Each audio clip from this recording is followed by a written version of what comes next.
Vamos ouvir a palavra do Rei aqui neste Salmo. Salmo 83, cântico, Salmo de Asaf, ou Salmo da família de Asaf. Ó Deus, não fiques em silêncio, não feches os ouvidos e não permaneças calado, ó Deus. Não ouves o tumulto de teus adversários? Não vês que teus inimigos te desafiam? Tramam com astúcia contra o teu povo, conspiram contra os teus protegidos. Dizem: venham, exterminemos a nação de Israel, para que ninguém se lembre de sua existência. Sim, em unanimidade decidiram fazer um tratado e aliaram-se contra ti, os edomitas e os ismaelitas, os moabitas e os agarenos, os gebalitas, os amonitas e os amalequitas, os povos da Filístia e de Tiro. A eles também se uniram os assírios e se aliaram aos descendentes de Ló. Trata-os como trataste os midianitas, como trataste Sísera e Jabim no rio Quizon. Foram destruídos em Endor. Tornaram-se adubo para a terra. Que seus nobres morram como Oreb e Zeeb, e todos os seus príncipes como Zeba e Zalmuna, pois disseram: vamos nos apossar das pastagens de Deus. Ó meu Deus, espalha-os como folhas num redemoinho, como palha ao vento. Assim como o fogo consome o bosque, como a chama incendeia os montes, persegue-os com a tua tempestade, enche-os de medo com o teu vendaval. Faze-os cair na desgraça mais profunda, até que se sujeitem ao teu nome, Senhor. Sejam envergonhados e aterrorizados para sempre, e morram em desonra. Então aprenderão que somente tu és chamado Senhor, somente tu és Altíssimo, ou Altíssimo, Supremo sobre toda a terra. Essa é a palavra do Senhor. Ó Deus, em nome de Jesus, abra os nossos olhos, abra o nosso coração para as Escrituras. Fale conosco, instrua-nos na tua palavra. Não apenas nos dê entendimento, mas nos dê amor, afetos pelo que aqui está revelado. Nos dê condição de viver e de praticar tudo isso, para a glória do teu nome, ó Rei das nações, em nome de Jesus, amém. Podem assentar-se, por favor. Esse salmo é uma oração de contra-ataque. Outro título que nós poderíamos atribuí-lo seria: quando Deus não reage. Quando Deus não reage.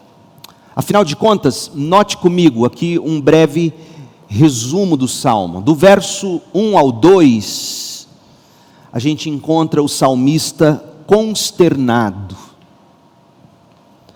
Depois o salmista passa em revista a conspiração que há muito existe contra o povo de Deus, os versos 3 e 4. Ele rememora a confederação de exércitos inimigos que sempre se levantaram contra o povo de Deus, versos de 5 a 8. E faz uma convocação a Deus nos versos de 9 a 15. Na verdade, ele convoca a Deus dizendo: reaja, meu Deus, reaja. Em síntese, este é o Salmo 83. Gente, quanto maior é a nossa fé em Deus, mais intrigante é o silêncio de Deus em face do mal que se alastra. E a gente sabe que o mal se alastra sem nenhum pudor, sem nenhuma piedade. E a gente fica ainda mais consternado, especialmente quando se trata de uma conspiração do mal contra o povo de Deus. E se a presença do problema já é em si perturbadora, além da conta, quando a gente para e sente a aparente falta de reação de Deus diante de tanto mal contra o povo de Deus, isso nos deixa ainda mais derrubados.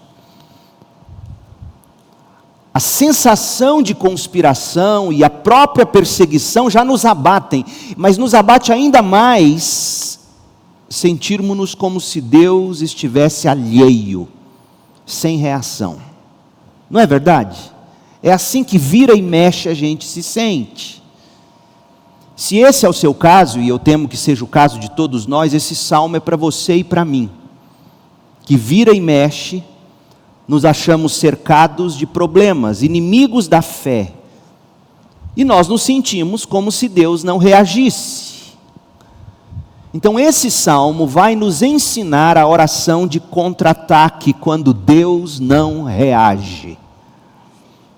O livro dos Salmos é um livro único na literatura bíblica, não só pelo conteúdo poético tão precioso para o povo de Deus, mas pela forma como o próprio livro dos Salmos, ou saltério, se organiza. Recordando você, o livro dos Salmos contém 150 salmos. Esses salmos são divididos em 5 livros. O livro 1 vai do Salmo 1 ao Salmo 41. São salmos, poemas atribuídos ao rei Davi, sobre uma variedade de assuntos. O livro 2 tem como introdução a dupla de salmos 42 e o 43, e vai até o 72. E o livro 2 apresenta 9 salmos atribuídos aos filhos de Corá, e destaca o reinado soberano e poderoso de Deus. E na sequência, depois dos salmos de Corá, o livro 2 traz 21 salmos de Davi e um salmo de Salomão, que conclui o livro 2. O livro 3 começa com o Salmo 72 e vai até o 89. Nós estamos no livro 3, o Salmo 83 é do livro 3, e esse livro 3 apresenta uma coleção de salmos de Asaf, dos quais 11 focam no tema do julgamento divino e que são seguidos pelos salmos dos filhos de Corá. E aí vem o livro 4, que começa com o Salmo 90, um salmo atribuído a Moisés, e vai até o 106, a maioria deles, se não todos eles, praticamente anônimos. Mas é interessante que o livro 4 comece com um salmo atribuído a Moisés, o salmo de número 90. O último livro do saltério é o livro 5, começa com o salmo 107, vai até o 150. Incluem os salmos bem amados, conhecidos como salmos de ascensão ou salmos de romagem. É o Salmo 121 até o 134, e tem tantos outros salmos, especialmente focados em ações de graças e louvor a Deus. É assim que os salmos se dividem. Os salmos de Asaf descrevem, os salmos que estão no livro 3, nosso livro nesse momento, descrevem eventos que não estão linkados em ordem cronológica necessariamente. Há eventos descritos como pano de fundo dos salmos do livro 3, que estão separados por alguns séculos de distância. Portanto, esses poemas do livro 3 foram compostos por Asaf mesmo, ou por sucessores de Asaf, membros da família de Asaf. Tanto que a NVI, para o Salmo 83, que é o nosso, não diz Salmo de Asaf, diz Salmo da família de Asaf. A família de Asaf, ela ficou encarregada com o cargo de cantor-chefe do templo ou da adoração em Israel. Você vê isso em 1 Crônicas 16, verso 5. O nosso salmo de hoje, 83, foi possivelmente escrito por um descendente de Asaf, cujo nome era Jaaziel, um descendente que serviu como levita durante o reinado de Josafá, segundo Crônicas 20, verso 14. Mas o que é interessante de se notar nos salmos de Asaf é que juntos, os salmos da coleção de Asaf oferecem para nós informações valiosas sobre Deus. De que maneira? Primeiro, Deus como defensor do seu povo. E segundo, Deus como juiz do mal. Vira e mexe, essa é a temática, esse é o Deus que se revela através dos salmos de Asaf ou da família de Asaf. O Deus que defende o seu povo, o Deus que é juiz sobre o mal. O Salmo 73, um salmo de Asaf, nos ensina a não invejar os ímpios, porque a gente sabe, a gente tem que se recordar da condenação que os aguarda. Nós estudamos o Salmo 73, que é de Asaf. O Salmo 74 nos lembra que oramos ao Deus Criador, cujo poder é infinito para salvar e para julgar. Lembre-se que nessas poesias todas, conquanto os salmos nos deem vocabulário para orar, para cantar, para lamentar, para nos alegrar, esses salmos revelam o personagem principal de toda a Bíblia, que é ninguém menos do que o próprio Deus. O personagem central de cada salmo é Deus. O Salmo 75 lembra que existe um cálice de julgamento para todos os ímpios beberem. E o Salmo 75 termina no verso 10 dizendo: acabarei com a força dos perversos, mas farei crescer o poder dos justos. Salmo 75, 10. O Salmo 78 relembra os grandes eventos do Êxodo e do reinado de Davi, para nos fazer recordar o passado de Deus sobre os inimigos de Israel. Portanto, eu cito todas essas coisas, essas particularidades dos salmos de Asaf, para você entender um pedacinho da teologia dos salmos de Asaf. Nesses salmos, o método utilizado por Asaf é o seguinte: olhar para o passado bíblico, ver como Deus agiu em busca de esperança de salvação para o presente. E isso não é diferente no Salmo 83. Portanto, a teologia do salmista nos ensina a olhar para as Escrituras em busca de conhecer Deus como ser, como pessoa, como soberano absoluto, mas também conhecer Deus em seus atos, a fim de que o conhecimento de quem Deus é e de como Ele age e agiu, nos encha de fé e esperança para enfrentarmos o hoje e o amanhã. Porque como o irmão Wilton colocou no testemunho dele mais cedo, todos nós vivemos em busca de alguma esperança. A maioria de nós busca esperança na televisão, nos noticiários. Aumentou ou diminuiu a pandemia? Chegou ou não chegou a vacina? É boa ou não é boa? A maioria de nós busca esperança em relatos midiáticos. E os salmos de Asaf nos ensinam a buscar esperança no conhecimento de quem Deus é, de como Ele agiu, para que a gente enfrente o hoje e o amanhã. O autor do Salmo 83, Jaasiel, ou qualquer outro descendente da família de Asaf, o autor desse salmo está tão certo da intervenção divina, que a preocupação dele muda num instante. Nos versos 1 e 2, a gente vê esse homem consternado. Mas a conclusão dos salmos, versos 16 a 18, mostram esse homem cheio de compaixão. Porque o conhecimento de quem Deus é e de como Deus agiu no passado, fez esse homem deixar de estar consternado e num primeiro momento até irado contra os perseguidores, para deixar esse homem cheio de compaixão e de esperança de que os perseguidores se convertam ao Deus vivo de Israel. Então, esse conhecimento da palavra de Deus, ele terá que produzir o mesmo tipo de transformação no nosso coração. Uma transformação no coração que se traduz em condutas piedosas em face de todo o mal que a gente enfrenta no mundo. Então agora nós vamos mergulhar nesse salmo, com esse pano de fundo, e nós vamos fazer isso debaixo de 5 divisões. Primeira, versos 1 e 2, a consternação do povo de Deus. Segundo, versos 3 e 4, a conspiração contra o povo de Deus. Terceiro, versos 5 a 8, a confederação dos inimigos do povo de Deus. Quarto, a convocação que se faz a Deus, versos 9 a 15.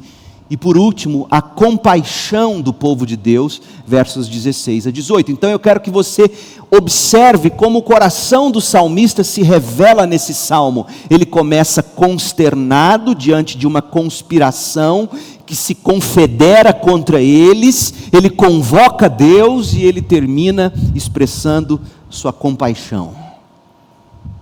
Então, ao contrário do que muita gente pensa, o Deus do Antigo Testamento não é um Deus de ódio,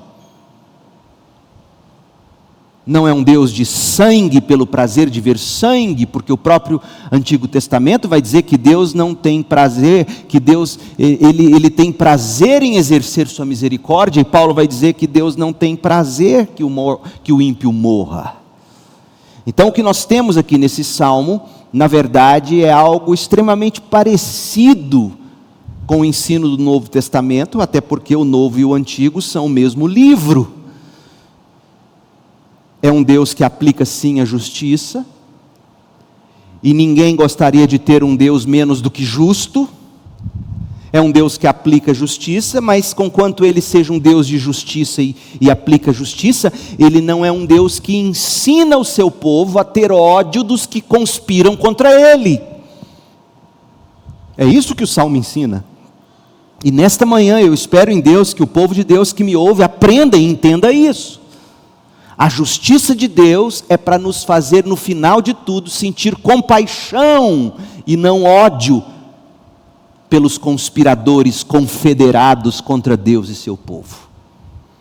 A consternação do povo de Deus, a conspiração contra o povo de Deus, a confederação dos inimigos do povo de Deus, a convocação que se faz a Deus e a compaixão do povo de Deus. Essa é a mensagem do Salmo 83. Então vamos à primeira, a consternação do povo de Deus. O Salmo começa com consternação. O salmista está triste, pesaroso, está angustiado em face de tudo que ele vê, e se sente ainda mais abatido, porque veja, se não bastasse o abatimento pela realidade do problema, ele ainda parece se dar conta, ele acha que Deus está inativo, Deus não reage. Se já eu ouço aqui, é piada, é brincadeira, eu vejo mulheres dizendo, pastor, meu marido não reage. Se já é duro ter um marido que não reage, imagina um Deus que não reage. Olha o que ele diz no verso 1. Ó Deus, não fiques em silêncio, não feches os ouvidos e não permaneças calado, ó Deus.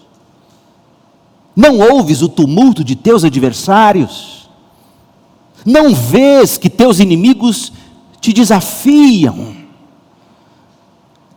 O sentimento é de consternação. Não há um evento histórico definido, apontado aqui no Salmo. Conforme nós já dissemos, já lemos nos versículos 7 a 9, o salmista cita 10 inimigos que sempre foram inimigos tradicionais de Israel. São 10 os citados do verso 7 ao 9. Portanto, não dá para saber o momento histórico exato desse evento. Não há indício de que esses inimigos se coligaram contra Israel, todos ao mesmo tempo. Parece que não é que de repente os 10 se juntaram, é como se ele se lembrasse que de novo e de novo e de novo inimigos se juntam contra Israel. Entretanto, parece que é uma queixa genérica, de repetições de acontecimento. E alguns estudiosos sugerem que o gatilho para a composição do Salmo tenha sido uma ocasião durante o reinado de Josafá, em 2 Crônicas 20. Abra lá em 2 Crônicas 20, versos 1 a 6. 2 Crônicas 20, de 1 a 6, quando os moabitas e os amonitas lideraram um grupo que incluía os edomitas, então veja, 3 nações, contra a nação de Judá. Os amonitas, juntos com moabitas, liderando edomitas contra Judá. E eis a reação do rei Josafá de Judá, segundo Crônicas 20, de 1 a 6. Depois disso, os exércitos dos moabitas e dos amonitas e alguns meunitas declararam guerra a Josafá. Mensageiros informaram a Josafá: um exército enorme de Edom vem de além do Mar Morto contra o rei. O exército já está em Azazon Tamar, isto é, em Gedi. Olha a reação do rei. Josafá ficou amedrontado com essa notícia e pediu orientação ao Senhor. Ordenou um jejum em todo Judá. E habitantes de todas as cidades de Judá vieram a Jerusalém para buscar a ajuda do Senhor. Josafá se pôs em pé diante da comunidade de Judá e de Jerusalém, em frente ao pátio novo do templo do Senhor, e orou. Parece ser esse o contexto para o Salmo 83. Se esta em 2 Crônicas 20 foi a ocasião para o Salmo, no entanto, não importa para nós. Interessante é observar que de novo, em todos os períodos da história e em cada geração, o povo de Deus sempre foi, é e ainda será vítima de ataques e de perseguições hostis. Essa é a história do povo de Deus. E a atitude de Josafá, relatada no segundo livro das Crônicas de Israel, corrobora para nós compreendermos como o desespero do povo de Deus sempre deve colocar o povo de Deus de joelhos em oração, consternados pela aparente falta de reação de Deus. Por isso, vira e mexe, faz sentido a gente dizer, como o salmista no Salmo 83, ó Deus, não fiques em silêncio, não feches os ouvidos, não permaneças calado, ó Deus, não ouves o tumulto dos teus adversários, não vês que teus inimigos te desafiam. Essa é a história do povo de Deus, foi lá em Israel, foi na igreja primitiva e ainda é hoje. Deixa eu contar um pedacinho da história do povo de Deus para você. A história da igreja cristã conta para nós que no ano 302 depois de Cristo, iniciozinho do século IV, o Império Romano tinha 2 imperadores, Diocleciano e Galério. Esses 2 se reuniram para discutir o crescente poder político dos cristãos. Eles estavam assustados em como tão rapidamente os cristãos estavam crescendo e se organizando politicamente, inclusive. Diocleciano inicialmente apelou pela moderação. Não vamos fazer nada com os cristãos, vamos ver o que vira. Mas Galério pediu que os cristãos fossem exterminados do império. Os 2 Césares consultaram um oráculo, o oráculo de Apolo, e a gente sabe que esse é um emissário do diabo, né? São deuses falsos. Adivinha o que o oráculo disse a Diocleciano? Ele ouviu do oráculo Apolo, que o oráculo Apolo somente falaria qualquer coisa no dia em que, abre aspas, os justos da terra fossem exterminados. Quem eram os justos? Os cristãos. Isso é história verídica.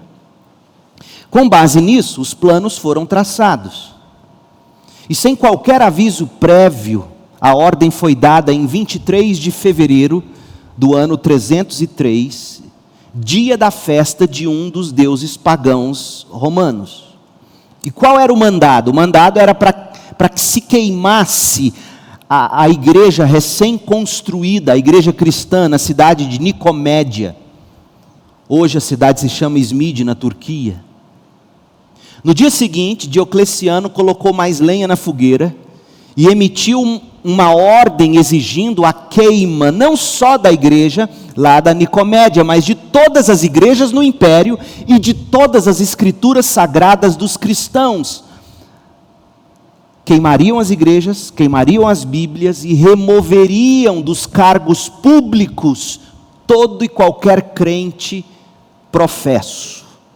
Imagina, eles queriam destruir mesmo o cristianismo. E o imperador, ele prosseguiu com outros mandados. Pedido de prisão de todo o clero cristão, exigindo que os cristãos oferecessem sacrifícios a deuses pagãos e, finalmente, a tortura e execução de milhares de cristãos que se recusassem a adorar os ídolos romanos. Isso em 303. E sempre foi assim. A igreja, portanto, sofreu debaixo de um plano habilmente velado e muito bem orquestrado, projetado para nada menos do que a erradicação, o extermínio do cristianismo no Império Romano. E eu fico imaginando aqueles cristãos no ano 303, debaixo de Diocleciano, de Galério. Eu fico imaginando esses cristãos fazendo do Salmo 83 o salmo deles. Ó Deus, não fiques em silêncio, não feches os ouvidos e não permaneças calado, ó Deus. Não ouves o tumulto dos teus adversários, não vês que teus inimigos te desafiam. Povo de Deus, nós não devemos nos surpreender, ouça o que eu vou te dizer, quando forças seculares, forças pagãs se engajarem em estratégias veladas e muito bem boladas para travar guerra contra o Evangelho e a igreja. E essas estratégias, saibam bem disso, envolvem sim reivindicações de tolerância aos incrédulos que, segundo eles, estão em minoria, enquanto os atos mais estridentes de intolerância são cometidos contra os cristãos que são a maioria. Sim, não se enganem, meu povo. Os planos astutos contra a igreja e o povo de Deus envolvem uma mídia tendenciosa, as tecnologias contra o Senhor e a igreja, políticos desonestos, a promoção enganosa de comportamento imoral por meio de entretenimento, das artes e até pela imposição da lei. Nada há novo debaixo do sol. O povo de Deus sempre foi e sempre será perseguido, e o nosso sentimento inicial será sempre o de consternação, como o do salmista: ó Deus, não fiques em silêncio, não feches os ouvidos e não permaneças calado, ó Deus, não ouves o tumulto dos teus adversários, não vês que teus inimigos te desafiam. Mas aí o salmo prossegue. A conspiração contra o povo de Deus, versos 3 e 4, Salmo 83. O objetivo dos inimigos do Evangelho, os objetivos dos inimigos da fé cristã, tanto no tempo dos hebreus, como no tempo do salmista Asaf, como no tempo da igreja primitiva e ao longo dos anos, o objetivo dos inimigos de Deus, do Evangelho e da igreja são os mesmos. E qual é o objetivo? É tão bom a gente ver isso na Bíblia, porque a gente acha que o que está acontecendo hoje é algo novo. E aí, se você pensa que é novo, você entra em desespero. O povo de Deus já passou por situações iguais e até piores desde o início. Olha o que se trama de fato contra o povo de Deus. Qual é a conspiração? Versos 3 e 4. Tramam com astúcia contra o teu povo. Tramam astúcia contra o teu povo, conspiram contra os teus protegidos, dizem: venham, exterminemos a nação de Israel, para que ninguém se lembre da sua existência. O extermínio, o objetivo do plano do inimigo é o extermínio da fé cristã. É a eliminação da igreja, não é o convívio pacífico, ponha isso na sua cabeça, é a total destruição. Saiba, entretanto, meu povo, que não é por mero capricho, Não é por puro preconceito que se planeja, que se trama exterminar, inclusive da memória, a ideia de um povo de Deus. O mais importante para aqueles que conspiram contra o povo de Deus, sabe o que é? É a remoção total, completa da palavra de Deus e da influência restritiva contra o reino do pecado. Eles não querem a restrição da palavra de Deus. Eles sabem, 1 Timóteo 3,15, quando Paulo diz que a igreja do Deus vivo é a coluna e o alicerce da verdade. Existe a verdade é Cristo e sua revelação. E a postura da igreja e dos cristãos, uma vez de posse da verdade, sempre haverá de revoltar o coração dos pecadores, sempre. Abra sua Bíblia em 2 Timóteo 4, de 1 a 5, e veja o que de fato se deseja, quando se trama, quando se conspira para eliminar o povo de Deus. Olha por quê, olha o que os impulsiona a fazer isso. 2 Timóteo 4, de 1 a 5, eu lhes digo solenemente, na presença de Deus e de Cristo Jesus, que um dia julgará os vivos e os mortos. Essa ideia de julgamento é terrível para o ímpio. Vier para estabelecer o seu reino, essa ideia de um soberano é loucura para essas pessoas. Elas querem anarquia, elas não querem rei, elas não querem soberano, elas não querem julgamento. E quem é que prega isso, senão o povo de Deus, a igreja de Jesus Cristo? E aí Paulo diz, pregue a palavra, esteja preparado a qualquer ocasião, seja favorável, quer não seja, corrija, repreenda, encoraje com paciência e bom ensino, pois virá o tempo em que as pessoas não escutarão o ensino verdadeiro, seguirão os próprios desejos e buscarão mestres que lhes digam apenas aquilo que agrada a seus ouvidos, rejeitarão a verdade, correrão atrás de mitos. Você, porém, igreja, crente, deve manter a sobriedade em todas as situações, não tenha medo de sofrer, trabalhe para anunciar o Evangelho e realize todo o ministério que lhe foi confiado. Em outras palavras, é precisamente porque o povo de Deus reflete a luz das Sagradas Escrituras, é precisamente porque o povo de Deus é sal e luz, que os inimigos agem como eles agem no Salmo 83. Volta lá e leia de novo comigo, Salmo 83, de 3 a 4. Para que você entenda definitivamente, nada é novo. E se não é novo, como no passado o povo de Deus agiu, como Deus mesmo ensina o seu próprio povo a agir. O que esse povo faz contra o povo de Deus? Tramam com astúcia contra o teu povo. Conspiram contra os teus protegidos. Dizem, venham, exterminemos a igreja, para que ninguém se lembre da sua existência. A igreja é o Israel de Deus.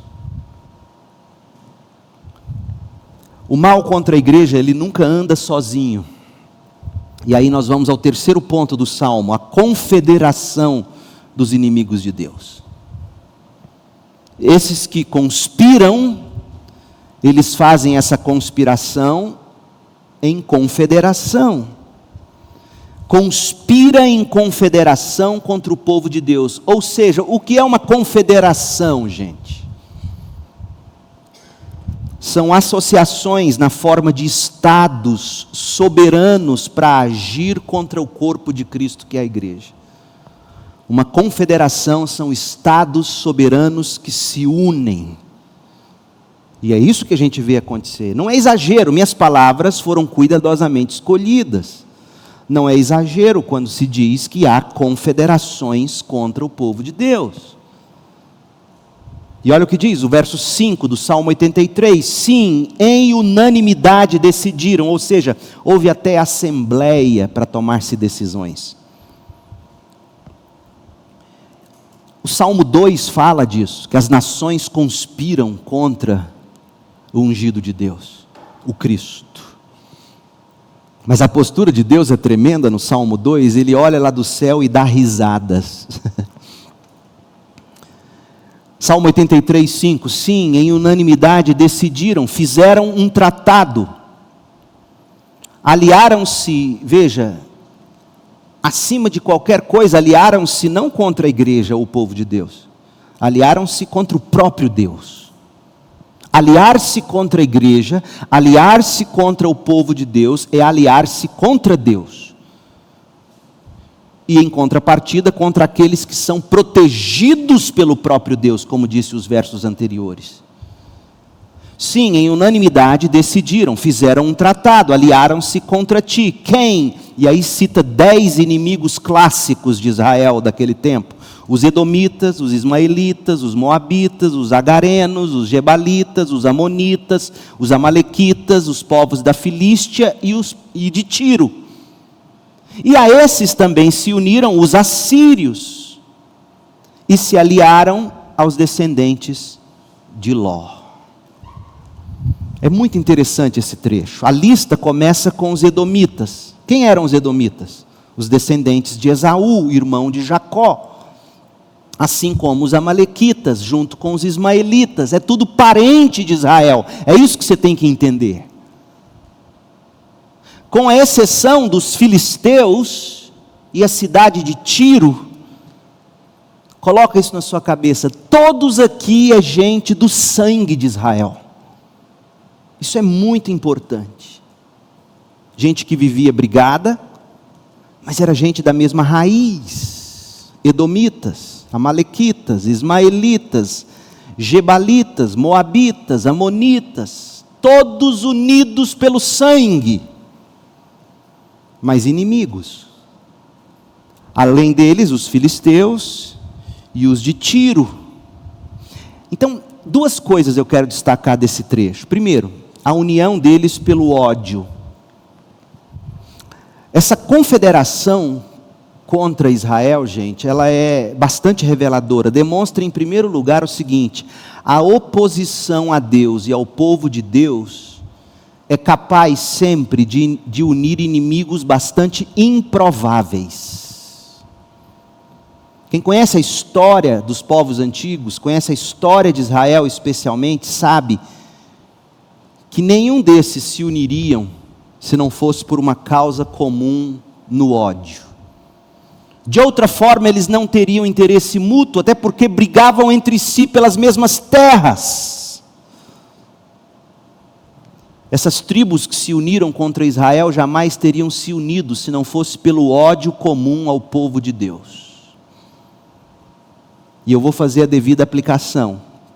Eu peço apenas que você segure aí e perceba isso. William Plumer escreveu que, em oposição à causa de Deus e ao povo de Deus, os ímpios são sempre unânimes. O principal exemplo é a aliança improvável entre sacerdotes judeus e Pôncio Pilatos de Roma. Como é que sacerdotes se uniriam a Pôncio Pilatos? Uniram-se pelo mesmo ódio em comum, Cristo, o mesmo interesse, a mesma agenda, une pessoas improváveis. Hoje em dia não é diferente. Por exemplo, onde estão os grupos feministas que não vociferam contra a brutalidade praticada contra mulheres no Oriente? E em países islâmicos, especialmente se essas mulheres abusadas são cristãs, onde estão as feministas? Onde estão os Black Lives Matter, vidas negras importam, que não se pronunciam contra massacre de mulheres negras e de homens negros, cristãos na região da África do Norte? Esses mesmos grupos, no entanto, são capazes de se juntar, ou de capazes de abrandar com os mesmos grupos que massacram minorias naquelas partes do mundo. E aí você fica tentando buscar uma lógica, e não há lógica, não faz sentido algum, até que você perceba que todos eles têm uma causa comum: oposição ao cristianismo, oposição à palavra de Deus. A fonte, gente, ou a raiz dessa conspiração que se confedera contra Deus e o povo, sabe qual é a raiz disso? A fonte disso, onde tudo isso nasceu? Na maldição da queda no pecado. Gênesis 3,15, quando Deus mesmo disse: farei que haja inimizade entre você e a mulher, entre a sua descendência e o descendente dela.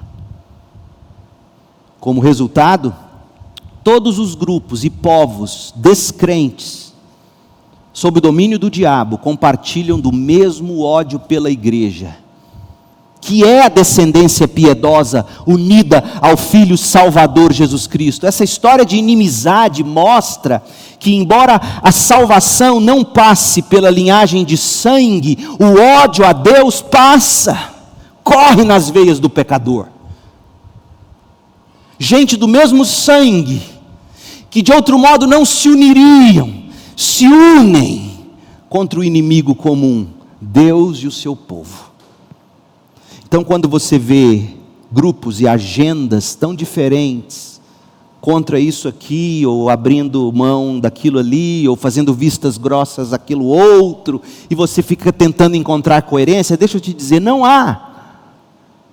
A única coerência é: temos um inimigo comum, nós temos que erradicar esse Deus e essa fé. E não é de hoje isso. O próprio Deus disse que seria assim, Gênesis 3. Então essa é a primeira observação que eu quero fazer com você: unidos pelo ódio. Segunda, filhos pródigos de Deus. Uma segunda característica dessa conspiração que se confedera contra Deus e o povo, note bem isso aí em Salmos 83, de 7 a 9, é a quantidade de tribos unidas contra Israel, que eram aparentadas de Israel. Primos, parentes chegados, deveria no mínimo ter havido comunhão entre esses primos, mas prevaleceu o ódio mais amargo. Onde está a aplicação nisso? Deixa eu te dizer onde está a aplicação. Hoje a gente descobre que um dos maiores opositores da fé cristã são de algum modo ligados à descendência judaico-cristã. Darwin, judeu, e você vai multiplicando. Karl Marx. De algum modo, os principais ídolos desses que militam contra Deus e o seu povo, de algum modo, filho de crentes, filho de pastor, as estatísticas mostram isso, filhos de missionários, gente que foi da igreja e um dia desviou, nasceu nas igrejas cristãs, foi criado no berçário da igreja, na escola bíblica dominical, participou de escola bíblica de férias, e hoje são os opositores mais ferrenhos ao Cristo e à igreja. Nada novo debaixo do sol. Amalequitas, ismaelitas, edomitas, gente do sangue contra o próprio povo. Outra coisa, as maiores universidades do mundo, Harvard, Oxford, Princeton, nasceram no berço cristão, frutos diretos do cristianismo. Hoje, professam a ciência como a maior ferramenta contra a falta de raciocínio, diz eles, do povo cristão. Princeton, o primeiro presidente de Princeton, Universidade de Princeton, sabe quem foi? Jonathan Edwards. Que não chegou a exercer o cargo porque, em nome do avanço da ciência, você não sabe disso, ele resolveu se vacinar, tomar vacina contra a varíola. Foi isso que eu te falei? Contra a varíola. tomou a vacina, deu reação, morreu. Não há nada novo debaixo do sol. Não estou falando contra a vacina não, gente. Estou falando o seguinte, porque nesses dias em que a gente vive é loucura falar isso. Se você quisesse uma experiência bíblica, cristã, teológica, eu diria, toma a vacina. Jonathan Edwards tomou, ele acreditava nisso. Eu te diria isso. De coração, não estou com cinismo não. Mas veja, Princeton, Harvard, Oxford, universidades cristãs, com o objetivo de formar os melhores obreiros para as igrejas e para a sociedade. Hoje, desses centros, sai a maior crítica ao cristianismo em nome de ciência. Não é à toa, portanto, que Calvino escreveu o seguinte: é, por assim dizer, o destino da igreja, não apenas ser atacadas por inimigos externos, mas sofrer problemas muito maiores na mão de falsos irmãos, ou daqueles que um dia foram irmãos. Estude a biografia desses homens da ciência e veja, se não todos, a maior parte deles, de algum modo, esteve ligada à fé judaico-cristã e um dia se rebelaram contra isso e contra o Cristo. Porque é assim mesmo que acontece. Inimigos de Deus conspiram em confederação contra o povo de Deus, tentando calar a voz do próprio Deus, e muitas vezes eles foram, ou se disseram, ou se dizem dos nossos. Não há nada novo debaixo do sol, absolutamente nada, e a gente precisa ter noção disso. E isso me leva ao quarto ponto, do Salmo 83, a convocação que se faz a Deus. Salmo 83, de 9 a 15, indignado, o salmista faz uma oração de contra-ataque. Veja, gente, esses versículos que a gente lê aqui são utilizados para dizer de um Deus maldoso e sangrento, mas deixa eu te dizer, é o oposto disso. É um Deus justo. Porque, olha a lógica, a teologia bíblica diz assim: se você tem um Deus justo, que aplicará a justiça na mesma medida do crime, você não precisa fazer justiça com as próprias mãos. Se você tem um Deus a quem orar e dizer assim: Deus, faça justiça, você não precisa sair do seu quarto de oração para fazer você mesmo a justiça. Ele fará, dele é a vingança, diz o Senhor. Se há um Deus que é justo e aplicará a justiça, um Deus que ouve orações e para quem você pode orar nos termos que o salmista ora, quando você deixa o quarto de oração, você não vocifera com ira contra quem te persegue, você age com compaixão. Então o salmista, indignado, ele cita dois incidentes do livro de Juízes. Ele cita a derrota dos cananeus por Débora e Baraque, com a ajuda de Jael, lá em Juízes de 4 a 5. Ele cita aqui no Salmo 83, versos 9 e 10. E ele cita a derrota dos midianitas por Gideão, lá em Juízes 7 e 8, aqui no Salmo 83, versos 11 e 12. Em Endor, no verso 10 do Salmo 83, fica ao pé do Monte Tabor, onde a batalha contra os cananeus foi travada. Então, o ponto dessas referências bíblicas é que ambos os ataques foram com o objetivo de dominar a terra, destruindo o povo de Deus, e foram revertidos pela intervenção de Deus. E aí, com base na história da revelação de Deus, o salmista ora. E olha como ele ora, versos 9. Trata-os como trataste os midianitas, como trataste Sísera e Jabim no rio Quizon. Foram destruídos em Endor, tornaram-se adubo para a terra.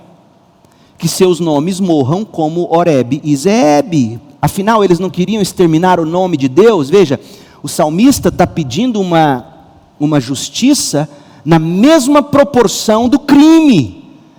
Todos nós queremos um juiz assim, horas bolas. Eu canso de dizer isso aqui desse púlpito. Ninguém quer um juiz que para um estuprador e abusador de menores, simplesmente diga, não tem problema não, vai entregar 12 cestas básicas e pintar o meio-fio da cidade.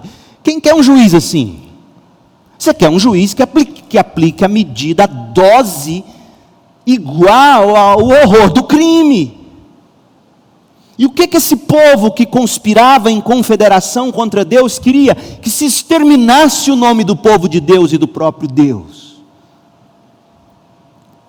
E aí o que o salmista pede é a dose na mesma, é a dosimetria correta, para usar a linguagem dos juízes. Ó Deus, que os nobres morram, como Oreb, todos os seus príncipes, como Zebá e Zalmuna, pois disseram, vamos nos apossar das pastagens de Deus. Ó meu Deus, espalha-os como folhas num redemoinho, como palha ao vento, assim como o fogo consome o bosque, como a chama incendeia os montes, persegue-os com a tua tempestade, enche-os de medo com o teu vendaval. A lembrança desses eventos deu a Asaf uma nova ousadia para pedir algo semelhante na terrível situação em que ele se encontrava. A linguagem é de fato muito forte, mas o que se almeja com essa linguagem é que sejam espalhados como a palha ao vento, que sejam consumidos como o fogo consome, que sejam atingidos e atormentados como uma tempestade, e que tenham medo. O salmista quer justiça. Ele convoca Deus ao contra-ataque. Mas veja, a oração de contra-ataque do crente não coloca o crente em contra-ataque. Traz Deus ao contra-ataque. É bem diferente. O julgamento do mal é uma necessidade moral. E Deus trata diferentemente os que seguem o bem dos que seguem o mal. Êxodo 11, verso 7. E isso se chama justiça. Olha o que diz Êxodo 34. Êxodo 34, de 5 a 7. Então, o Senhor desceu em uma nuvem, ficou ali com Moisés e anunciou o seu nome, Yahvé. O Senhor passou diante de Moisés proclamando, Yahvé, o Senhor, o Deus de compaixão e misericórdia, sou lento para me irar e cheio de amor e fidelidade, cubro de amor 1000 gerações e perdoo o mal, a rebeldia e o pecado, contudo, não absolvo o culpado, trago as consequências do pecado dos pais sobre os filhos até a 3ª e 4ª geração.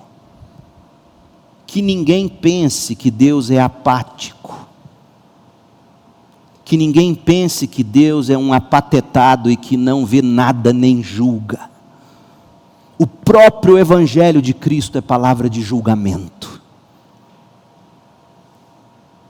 João 3,18.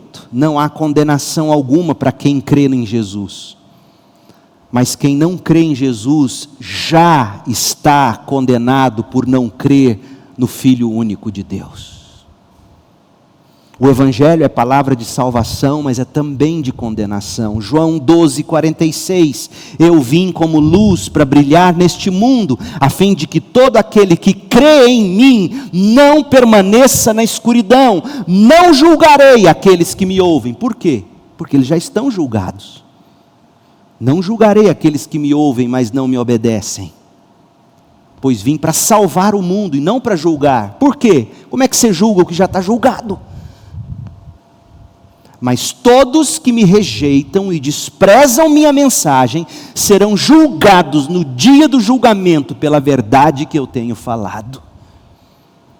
Portanto, a convocação que Asaf faz a Deus se fundamenta na obra de Deus no passado, e principalmente na gloriosa e infalível justiça de Deus que castigará o mal no futuro.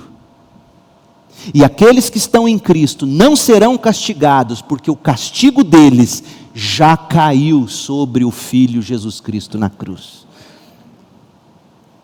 E a última coisa, no Salmo 83, a compaixão do povo de Deus, versos 16 a 18. A oração de Asaf, ela não termina com desejo de vingança, crente. ela não termina com desejo de vingança. Uma vez que a motivação não é que se pague o mal com o mal. A motivação é que se aplique a justiça e se exerça a compaixão em doses certas.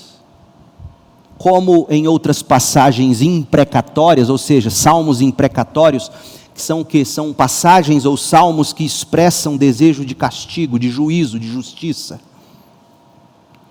Os salmos imprecatórios, ele tem tem como motivação a honra a Deus, na justa condenação.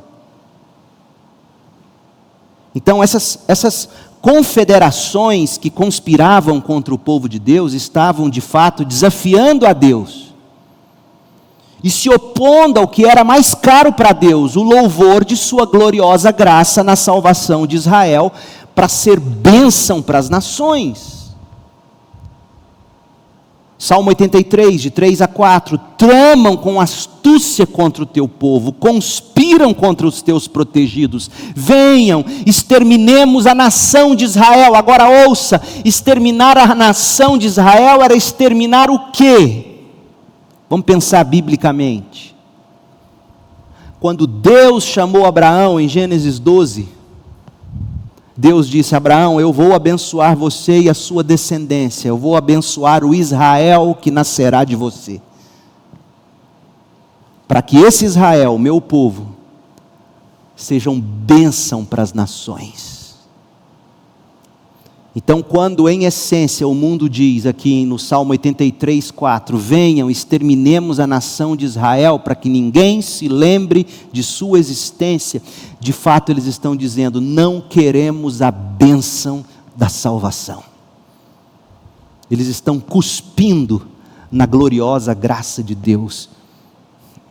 É terrível isso. Não há palavras para descrever o quão terrível é essa atitude de um Deus gracioso, que de fato deveria ter condenado todos. O salário do pecado é a morte, mas em graça soberana escolheu Abraão, seus descendentes,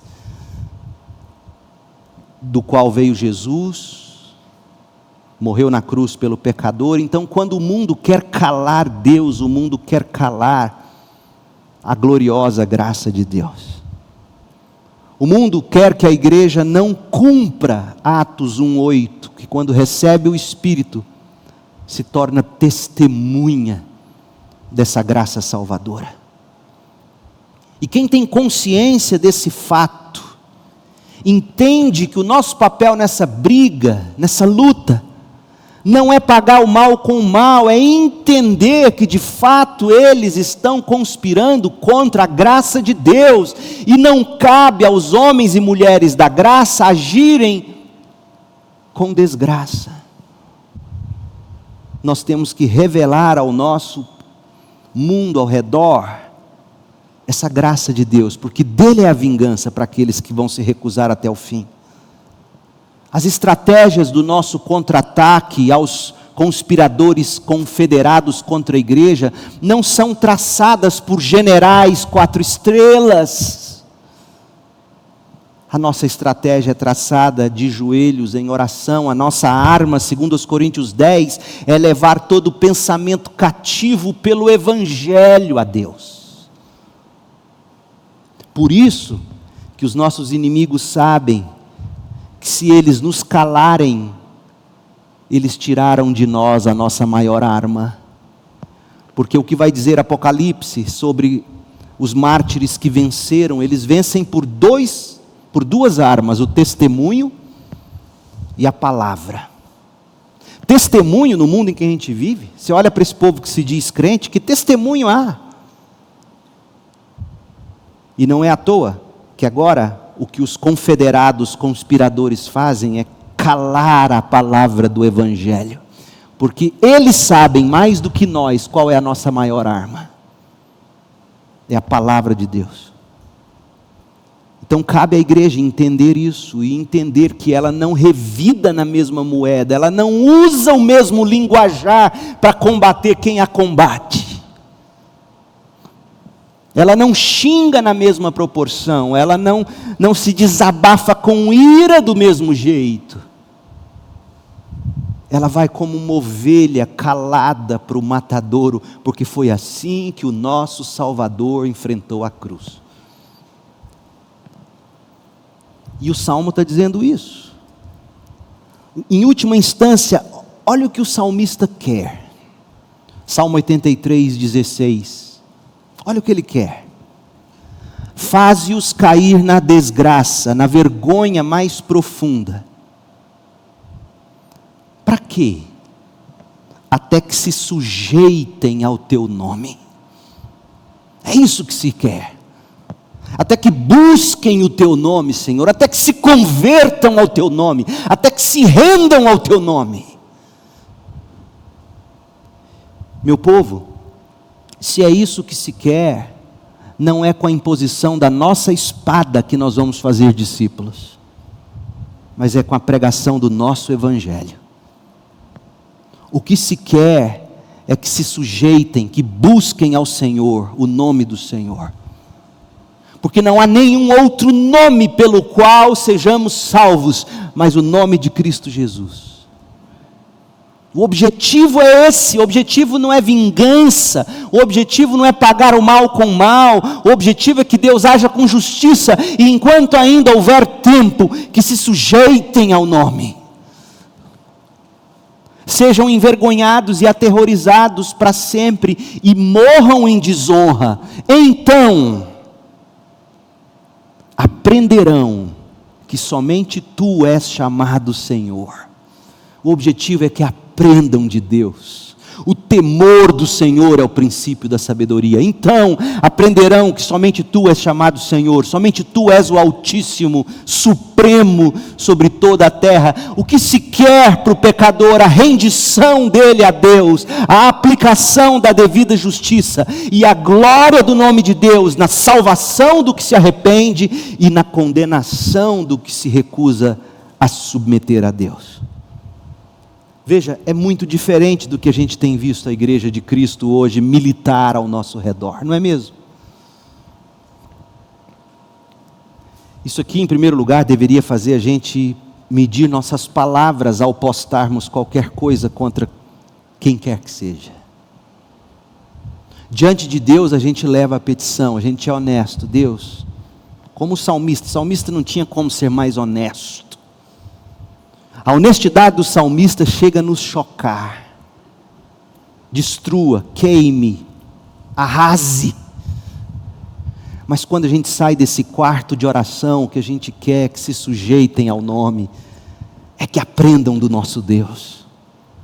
E isso nós não vamos conseguir, senão fazendo como o Senhor Jesus orientou, dando água gelada para os que nos perseguem, orando por eles, testemunhando a eles, porque as armas da nossa vitória são o nosso testemunho e a nossa palavra, não é outra.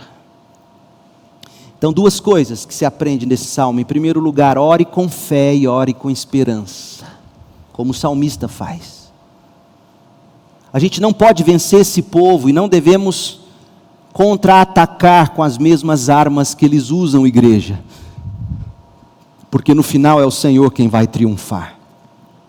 Cabe a nós orar e confiar, crer e observar. E a segunda palavra de aplicação é contra-atacar com amor. Contra-atacar com amor. Esse salmo inteiro nos ensina que a perseguição ao povo de Deus, em todos os sentidos, da forma mais velada à mais escancarada, em última instância, é perseguição contra Deus mesmo. Ele cuida dele.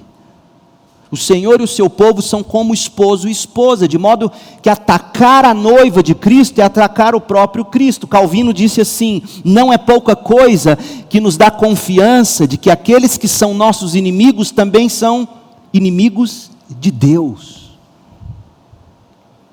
Zacarias, o profeta, capítulo 2, verso 8, diz: depois de um período de glória, o Senhor dos exércitos me enviou contra as nações que saquearam vocês e disse: quem lhes fez mal a menina dos meus olhos, diz o Senhor. Levantarei minha mão para esmagar essas nações, e seus próprios escravos as saquearão. Então vocês saberão que o Senhor dos exércitos me enviou. Quem toca num crente, toca na menina dos olhos de Deus. Quem persegue a igreja, persegue o próprio Deus. Foi o que Saulo ouviu: Saulo, Saulo, por que você me persegue? Atos 9, verso 4.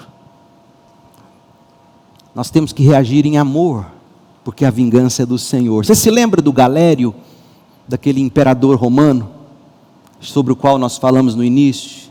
Aquele que persuadiu o imperador romano Diocleciano a desencadear aquelas perseguições cruéis, visando destruir a igreja, lá no iniciozinho do século IV. Pois bem, a história conta que nas províncias romanas do Oriente, onde Galério reinou, os crentes sofreram o pior tipo de tormenta, e o número de mortes foi incontável.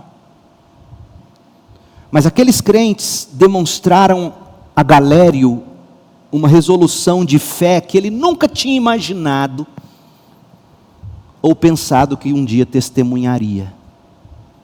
Por volta do ano 311, e veja que ele desencadeou a perseguição no 304. 7 anos de perseguição, e aqueles cristãos ainda vivos testemunhando e pregando, testemunhando e pregando. Por volta do ano 311, o Galério viu um tipo de fé tão resoluta.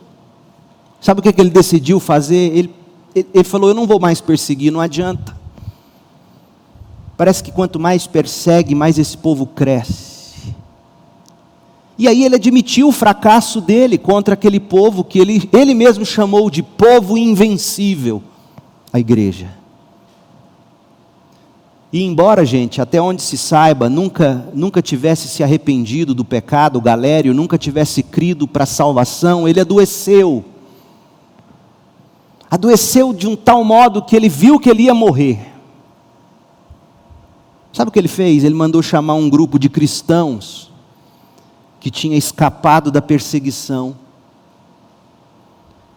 E esses homens e mulheres cristãos, sobreviventes, assustados, foram até ele. E ficaram impressionados, porque o único pedido que Galério tinha foi: orem pela minha cura, o Deus de vocês tudo pode. Essa é a igreja. Esse é o povo, que quando pisado exala o cheiro de Cristo e não do ódio, que quando massacrado abençoa, porque as armas da nossa guerra é o nosso testemunho, a nossa palavra, a palavra do Evangelho e a pregação. Se Galério se converteu, nós não sabemos, a verdade é que ele morreu.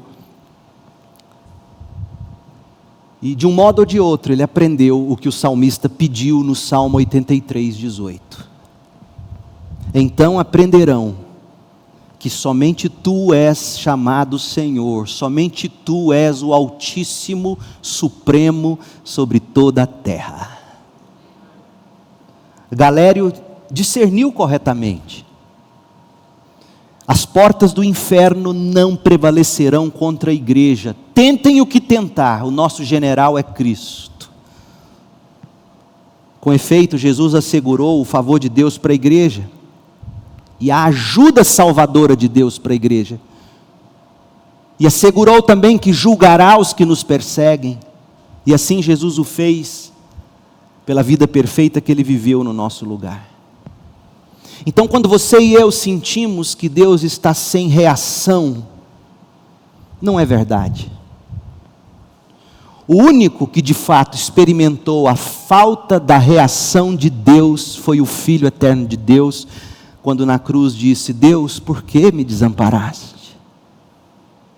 E Deus o deixou morrer, tomando sobre ele os nossos pecados, para que a gente saiba que Deus nunca ficou sem ação para nos salvar.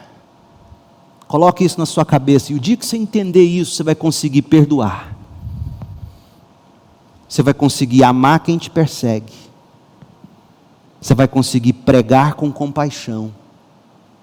Você vai conseguir sim ter indignação e pedir justiça, mas com a devida compaixão. Meu povo, a igreja faria toda a diferença se a gente aprendesse a contra-atacar desse modo.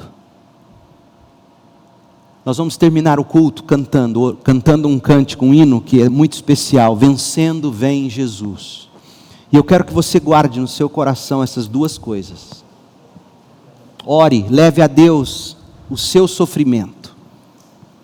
Peça que Ele haja do seu modo, do seu jeito, ao seu tempo. E enquanto isso, ao se levantar dos joelhos, sair do quarto de oração, ame. Dê água ao que te persegue. Ore, pregue, viva.